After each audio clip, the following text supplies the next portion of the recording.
Bom dia a todos e a todas. Quero iniciar aqui cumprimentando o ministro Gilmar Mendes e agradecendo pelo convite que muito me honrou de participar do 11º Fórum Jurídico de Lisboa. Muito obrigado, ministro Gilmar. Quero cumprimentar o ministro do TCU, Antônio Anastasia, aqui já fazendo os protestos por não estar aqui participando hoje aqui dessa mesa junto conosco. Cumprimentar a senadora Jussara Lima, o senador Jader Barbalho, o deputado Júlio César, o deputado Silvio, a deputada Elcione Barbalho. Quero cumprimentar em nome da minha esposa, Laíse, a todas as mulheres aqui presentes.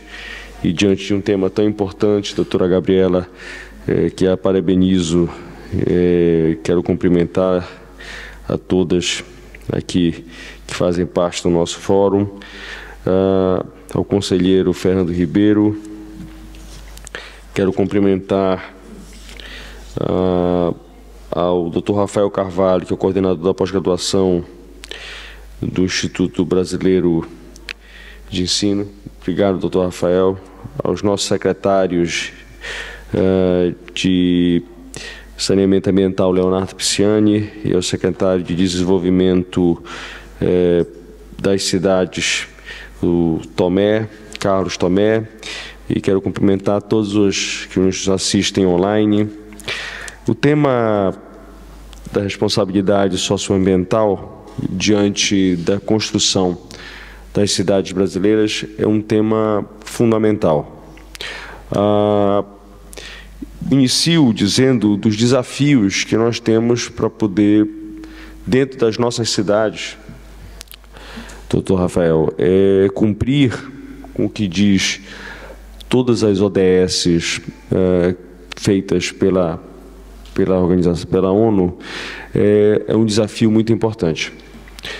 O presidente Lula, Rafael, tem falado, por onde tem passado, que o Brasil vai fazer o seu dever de casa em todos os aspectos na questão ambiental. Mas nós precisamos entender que, para que nós possamos, para que isso de fato seja sustentável, nós precisamos resolver os desafios que nós temos nas nossas cidades e no país. Quando a gente fala na questão socioambiental, é importante a gente ter em mente que nós não podemos falar isso sem tratar, por exemplo, da questão do saneamento básico, da questão de como as pessoas vão se locomover, da questão da habitação digna e com qualidade. São desafios que estão dentro das nossas cidades. E para que a gente possa, de fato, para que possa ser, de fato, sustentável, tratar da questão socioambiental, nós precisamos falar das pessoas. E para isso que o Ministério das Cidades ele foi recriado. Passando a falar de cada um desses temas que eu pedi aqui licença aos senhores para fazer esse comentário prévio, é muito importante se ter, por exemplo, que essas ações estratégicas, como a questão da habitação, do Minha Casa Minha Vida, por exemplo, quando nós chegamos ao Ministério das Cidades, nós encontramos 186 mil unidades habitacionais contratadas. Dessas 186 mil, doutora Gabriela, nós tínhamos 83 mil unidades habitacionais que estavam paralisadas. Essas unidades habitacionais eram unidades de 2010, algumas de 2008, que vieram se arrastando ao longo do tempo. E a primeira ação que nós fizemos foi retomar essas obras. Nós já retomamos, ministra Anastasia, mais de 15 mil obras e no segundo semestre a nossa previsão é que a gente retome mais 25 mil dessas 83 mil obras paralisadas. Nós já entregamos cerca, ministro Gilmar, só nesses primeiros 6 meses, nós já entregamos cerca de 10 mil unidades habitacionais dessas do Minha Casa Minha Vida. Fora isso, fora a questão da retomada e das entregas, que nós estamos fazendo isso semanalmente, na próxima sexta-feira mesmo estaremos lá, Alexandre, lá na sua terra, lá no Rio Grande do Sul, lá em Viamão, vamos entregar lá algumas unidades habitacionais, junto com o presidente Lula. Nós já retomamos as novas contratações, já se iniciaram. E aí, senador Jader, a gente precisa cumprir esta meta, porque o presidente nos deu uma meta muito ousada, que é a meta de 2 milhões de unidades habitacionais nos próximos 4 anos. Que eu tenho bastante expectativa de que a gente possa ultrapassar, Rafael, esse número de unidades habitacionais quando a gente faz as somatórias. E essa somatória que eu faço não é ufanista, é uma somatória absolutamente pés no chão, onde a gente fez as composições, onde a gente faz a composição daquilo que vai ser investido a partir do Minha Casa Minha Vida urbano, do Minha Casa Minha Vida rural, do Minha Casa Minha Vida entidade, e das contratações que serão feitas a partir do FGTS. E nós agora, na última terça-feira, aprovamos uma mudança importante no Conselho Curador do FGTS, quando nós conseguimos a menor taxa de juros da história do fundo, para que possa ser cobrado, para que mais famílias possam ter acesso ao fundo, ao financiamento. Com isso, a gente fazendo uma composição, aumentando o valor do subsídio para que mais famílias mais humildes possam acessar os financiamentos, e com isso também reaquecendo a nossa economia. A previsão, deputado Silvio, é que a gente faça, só no Minha Casa Minha Vida, que a gente ultrapasse mais de 1 milhão de empregos diretos e indiretos gerados só com Minha Casa Minha Vida. Essa é a nossa previsão, e eu falo disso somente, deputado, só com aquilo que está dentro do Orçamento Geral da União. Se nós formos somar aquilo que vai vir do Fundo de Garantia, nós vamos ultrapassar as 2 milhões de unidades habitacionais. Falo especificamente, diretamente, com a questão de 1 milhão de pessoas, de 1 milhão de empregos, porque é aquilo que está diretamente ligado ao Ministério das Cidades. Mas se nós formos contabilizar o que vem fora do Ministério das Cidades de maneira direta e indireta, nós vamos injetar na economia mais de 2 milhões de empregos. Mas falando do tema socioambiental, o novo Minha Casa Minha Vida, ele vem com algumas alterações, que são alterações importantes sobre a questão socioambiental. Nós não nos preocupamos, nós não só trouxemos o novo Minha Casa Minha Vida sob o aspecto, e aqui agradeço a presença do ministro Messias aqui, nosso colega, e o nosso advogado-geral da União, que uma escolha excepcional que o presidente Lula fez, para dizer, Messias, que nessa construção, o novo Minha Casa Minha Vida, ele também vem preocupado com essa questão socioambiental. Quando a gente fala que a energia das novas contratações que nós faremos serão feitas a partir de placas, a conta será feita a partir das placas solares, quando o aproveitamento da água, da chuva também será utilizado, quando também dos materiais que estão nas especificações das novas portarias também leva em conta a questão dos novos materiais que têm a preocupação com a redução da emissão de carbono. Com isso, a gente faz essa nova roupagem, além de a gente trazer o Minha Casa Minha Vida, que é bom que se diga que nos últimos 4 anos não se fez uma única contratação no faixa 1 do Minha Casa Minha Vida. É uma preocupação que nós temos, além de fazer as contratações, além de gerar o emprego, é ter a preocupação socioambiental.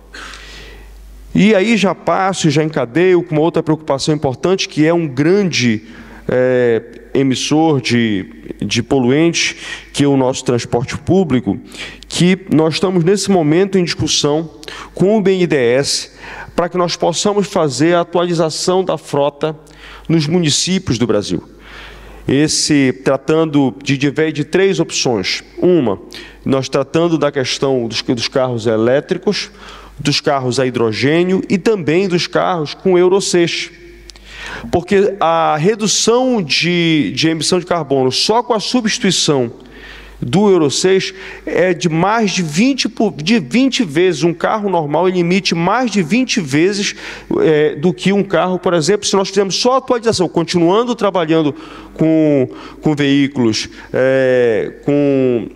que usam ainda combustível fóssil, só substituição da tecnologia a gente já reduz sensivelmente a emissão do gás de efeito estufa. Então, são ações que o governo federal está preocupado em tratar para que nós possamos, de fato, enfrentar essa questão socioambiental. Sigo também tratando da questão do saneamento básico, que é uma preocupação também, é uma das secretarias, das 5 secretarias que o presidente Lula, quando criou o Ministério das Cidades, trouxe, que é a questão do saneamento, e aqui o secretário Pisciani está aqui presente, falará daqui a pouco num dos painéis aqui no fórum.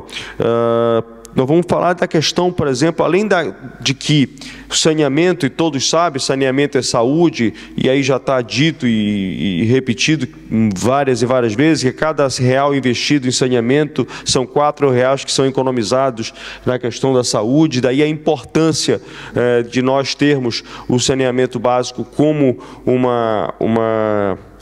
uma meta por parte do governo do presidente Lula, e daí nós temos feito discussões, ministro Gilmar, cada vez mais intensas sobre a questão dos decretos. Estamos agora, nesse momento, discutindo com o Senado a questão dos decretos para que nós possamos incentivar para que mais investimentos sejam feitos na questão do saneamento, até porque a orientação do presidente Lula é que nós busquemos cada vez mais investimentos para a questão do saneamento básico. Nós temos convicção de que nós sozinhos, ninguém sozinho fará os investimentos suficientes para alcançarmos em 2033 a meta de 90% de esgotamento sanitário e 99% de água, se nós não conjugarmos os esforços. E aí dos exemplos, para não me alongar na questão dos decretos, foi quando nós tiramos a limitação, por exemplo, das PPPs. O ministro Tanácio fazia na questão para que nós trouxéssemos mais investimento. Nós acabamos com a limitação de 25%, com isso, mais opções de investimento nós estamos abrindo ao mercado. Por que você vai restringir as possibilidades? Nós temos aqui, nós não podemos ter preconceitos. Em diversas áreas, e aí eu posso citar aqui N exemplos de empresas privadas que prestam bons serviços e empresas privadas que não prestam bons serviços, como também empresas públicas que prestam bons serviços e também empresas públicas que não prestam bons serviços. Então nós precisamos, na verdade, o quê? É ter o bom serviço. O objetivo do governo federal é incentivar o investimento. Não importa de onde o investimento ele venha, ele precisa acontecer. Até porque eu tenho usado um exemplo prático, que naquilo que a iniciativa privada puder estar, ela deve estar, e esse é o incentivo do governo federal. Mas nós não podemos esquecer, deputado Júlio César, que, por exemplo, lá no seu Piauí, para fazer uma adutora, para chegar numa pequena cidade de 5 mil habitantes, só o governo tem essa iniciativa. Por quê? Porque essa operação nunca vai ficar de pé. Por isso que é importante conjugar os esforços. Cada um com o seu papel, a iniciativa privada com o papel dela e o serviço público com o papel dele. Sem nenhum preconceito. Se nós formos pegar, por exemplo, exemplos da Sanepar, por exemplo, no Paraná, que presta um excelente serviço de prestação na questão do saneamento básico, como a Saneago lá em Goiás. Como tem diversos serviços que estão prestados pela iniciativa privada de altíssima qualidade. Então eu acho que existe gente boa em todos os segmentos da sociedade, nós não podemos ter preconceitos, não devemos brigar, nós devemos, na verdade, incentivar para que mais investimentos ocorram, porque se esses investimentos não ocorrerem, nós não cumpriremos a meta em 2033. Agora, falando especificamente da questão do saneamento, quando nós falamos da questão da responsabilidade socioambiental, temos que falar e temos que cada vez mais incentivar. E aí é papel do governo federal de incentivar a partir do BNDES, a partir do Banco do Brasil, a partir da Caixa Econômica Federal e a partir das ações do Ministério das Cidades, por exemplo, para que as usinas, para que nós possamos utilizar os nossos aterros sanitários para que gerem energia. E com isso, obviamente, além de criando um movimento de virtuosidade na operação, onde a venda desta energia vai pagar a operação do aterro sanitário, como também a gente contribui com a questão do enfrentamento da questão dos efeitos climáticos. Avançando, um outro ponto que eu acho que é importante e fundamental, que é uma das outras secretarias, que é a Secretaria de Periferias, ministro Gilmar, que nós vimos agora em São Sebastião, por exemplo, o que ocorreu, e aí é importante que todos nós tenhamos a responsabilidade de que a questão dos efeitos, de todos os efeitos climáticos estão cada vez mais frequentes. E aí a importância quando dentro da Secretaria de Periferia nós vamos tratar da questão das encostas, da questão das áreas de alagamento, quando, por exemplo, nós vamos tratar da questão de nos antecipar, agir de maneira preventiva, e isso está dentro da Secretaria de Periferias, está dentro do Ministério das Cidades, para que nós possamos não continuar a ver, ano após ano, casos como que aconteceram lá em São Sebastião. E quero aqui também lembrar que em 2025, nós, lá na minha cidade, em Belém, nós vamos realizar a COP30, e aí o presidente Lula, na sua imensa sabedoria, tem falado aos chefes de Estado da importância de que nós não podemos tratar da Amazônia sem de fato conhecer a Amazônia, não ver a Amazônia só pela opinião de alguém, ou de um livro, ou de um documentário que assistiu. É importante que os chefes de Estado, é importante que aquelas pessoas que são decisores da questão climática, que eles vão até lá, para discutir a Amazônia a partir do que eles vão ver em loco, entendendo o tamanho e os problemas que a Amazônia tem, como também as suas potencialidades. Lembrando sempre que para que nós possamos resolver a questão ambiental na Amazônia, é importante que se entenda que se não resolver o problema social dos 30 milhões de brasileiros que vivem na Amazônia, é incompatível a solução ambiental, é incompatível. Nós vamos ficar enxugando gelo se nós não entendermos que nós precisamos resolver o problema socioambiental, mas nós precisamos também resolver o problema social dos 30 milhões de brasileiros que vivem na Amazônia. E por isso o presidente tem chamado a responsabilidade os chefes de Estado pelo mundo, de que eles precisam entender que para resolver o problema ambiental, para que nós possamos de fato, e aqui o Brasil não foge à sua responsabilidade, em nenhum momento o presidente tem dito que nós não temos que cumprir com aquilo que é tarefa nossa de defender a questão ambiental e defender a Amazônia, mas também precisamos que os outros países entendam que não pode ser só responsabilidade do Brasil no enfrentamento da questão da Amazônia, já que o mundo diz que a Amazônia é o pulmão do mundo. Então o mundo precisa ter tanta responsabilidade quanto o Brasil nas soluções da questão climática, as questões da questão da Amazônia. Eu quero aqui, em resumo, dizer que nós temos diversos desafios na questão das cidades brasileiras para que a gente possa, de fato, enfrentar a questão socioambiental, mas que o governo federal tem atenção redobrada em relação a isso. O presidente Lula tem repetido N vezes que este governo tem responsabilidade na questão ambiental, e isso não fugirá nem no Ministério das Cidades e nenhuma das pastas do governo federal. E mais uma vez eu agradeço a todos os senhores e as senhoras por esse privilégio de poder ter hoje estado aqui essa manhã com os senhores. Muito obrigado.